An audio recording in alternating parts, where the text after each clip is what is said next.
Welcome to this week's edition of the Greg Colby Show on MSBN at MillersvilleAthletics.com. I'm Ethan Hulsey, filling in for the under-the-weather Dominic Panza, and I'm joined by the coach. Coach, just taking a quick look back at last week, obviously not the outcome you wanted, 2017 loss against Cheyney. Really, it also had to be discouraging considering that it's the second loss this season that happened in the final minute. Just give me your thoughts on that. Well, obviously it's very disappointing, maybe the most disappointing loss we've had since I've been here. Somewhat embarrassing as well. But first things first, I want to give credit to Cheyney because they came out to play. They're an improved team this year. Told our guys they were improved. Said we needed to be ready to play, a real good football team. And Cheyney came out and played to win, and so you got to give them credit for doing that. On the flip side, we didn't come out, I don't think, ready to play the way we needed to. And I think that's something that we harped on all week last week, but I'm not sure we all bought into that. And as a result, we didn't have the performance that we needed to have. We talked about having to play very disciplined on defense the whole day, and we only did that part of the day. And as a result, they gained almost 300 some yards rushing. Offensively, I think we took a step back in both the run game and the pass game, and against anybody you can't do that.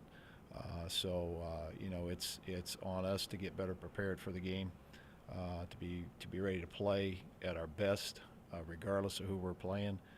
And we can't look at that opponent and say, okay, they're a little bit easier team, we can back off a little bit. We can't afford to do that right now. Well, it started out pretty well. You built the 14-3 lead early on, and then the offense really hit a rough patch. Mm-hmm. Really doing things that they hadn't done all season long, a lot of 3-and-outs, and Cheyney, credit to them, controlled the football in the second half entirely. Well, that's their offense is built around controlling the ball, and as I think I said last week and told our guys, Cheyney has moved the ball on everybody they've played. They really only had one game where they were really blown out, and in that game they had 8 kids suspended, so they didn't have their full complement of kids. So as I said, they're doing a good job of doing what they do. Coaches are doing a good job getting them in the right place, and they're executing. And so they're going to control the ball. We have to control the ball as well. We have to execute better than we did offensively. Our pass game has been our savior this year. It wasn't Saturday, and I think our protection broke down. We had 6 sacks, and on a lot of the passes that were not sacks, Bill was scrambling, to save his life, and he's getting out of his comfort zone in terms of even when he scrambles, he's not really able to find the receivers like he has been, and that's a confidence thing.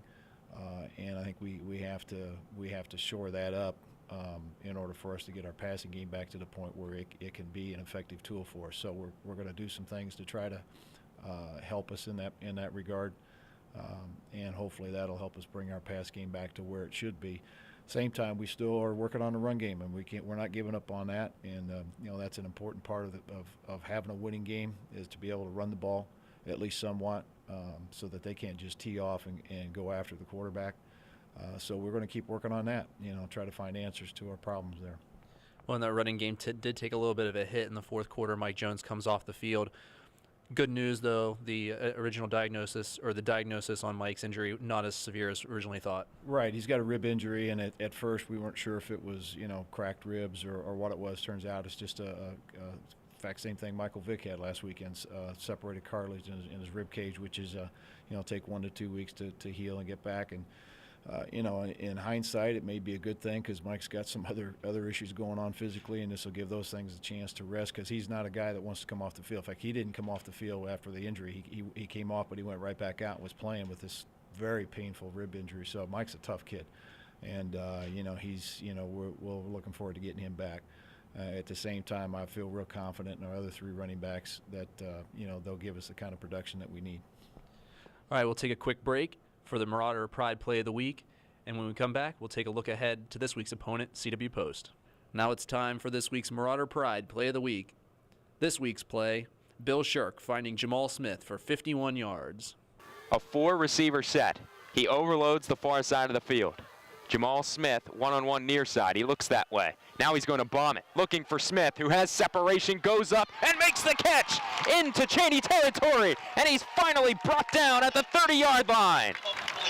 And that was your Marauder Pride Play of the Week. Welcome back to the Greg Colby Show on MSBN, the Marauder Sports Broadcasting Network. Coach, this week we have a tall task ahead of us. CW Post coming in off a triple overtime victory against Westchester. They're looking like one of the best teams in the PSAC East right now. This is eerily like it looked 3 weeks ago when we were getting ready to play Gannon. They're the same type of team. They're very athletic. They're big. They're executing very well. Very similar offense. Very similar defense.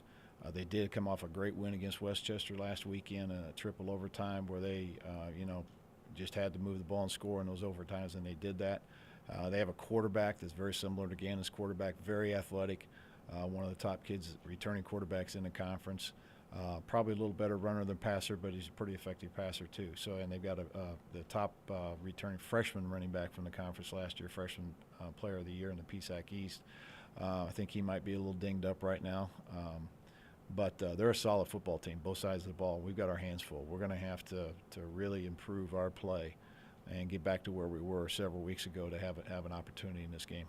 Well, Eric Andrukavich is the quarterback, throwing for almost 200 yards, and the team is rushing for almost 200 yards a game. They're perfectly balanced. Mm-hmm. What are you going to do to be able to shut down that running attack? Well, we've got to do things to try to keep the ball out of the quarterback's hands. And in the scheme that they run, there's some things you can do to do that. You invite them to run the fullback or run the tailback, which I'm not sure that's a great alternative, but we're going to look at that and see if we can do that. And you just got to keep them corralled. You can't give them the big plays. You can give them small yardage, and eventually they're going to make a mistake if you can keep them on the field or keep them from getting the big play. So, we're going to work real hard on preventing that big play and at least limiting as much as we possibly can and getting off the field when we can. Well, looking at Millersville offensively, Bill Shirk was one of the best quarterbacks in the PSAC through the first 3 weeks, and really it's been a tough couple games for him, completing under 50% of his passes the last 2 games. What's going to be the key to getting him back on track? Well, it's a confidence thing partly with Bill. It's also a protection thing. We're going to do some things with our protection, see if we can simplify them a little bit and just continue to work on getting better at the technique and the physical part of it. We are who we are right now. We can't go out and draft new guys, and the guys we have, have got to step up.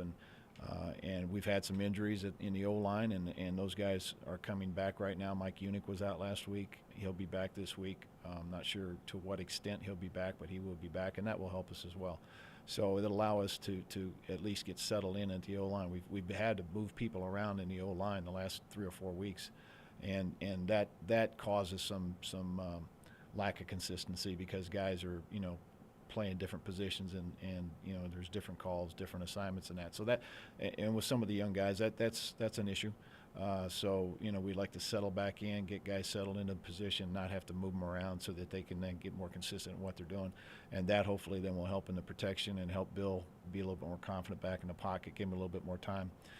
We might do some things in the pass game to try to give him some more opportunities, without having to sit back here in the pocket all day as well. So 5 straight home games to start the season, finally going on the road. What's that going to be like, loading up the guys in the bus, spending a night in a hotel? It's going to be kind of old hat for some of the guys, but for a lot of new guys, it might be a little bit of a tough situation. Yeah, it's always different when you're going on the road, sleeping in a different bed, with the travel and the schedule you have to meet. We try to make it as consistent as we can. Like you say, the old guys are used to it, and the older guys are used to it. So we make sure our guys know well ahead of time what they're doing, what's coming up, and we try to keep it as close to the schedule that we have for a home game as we can, so that part's going to be the same for them. So sometimes it's getting in a little bit different venue is not bad either. Kind of a little bit it's not the same old thing. Not that it's bad being home. We love being home. But just a little bit different change, and now they got to think a little bit different and focus a little bit more. All right, Coach, good luck this week against CW Post. That's been this week in the Greg Colby Show for the coach and for the Under the Weather Dominic Panza. This is Ethan Hulsey. We'll see you next week.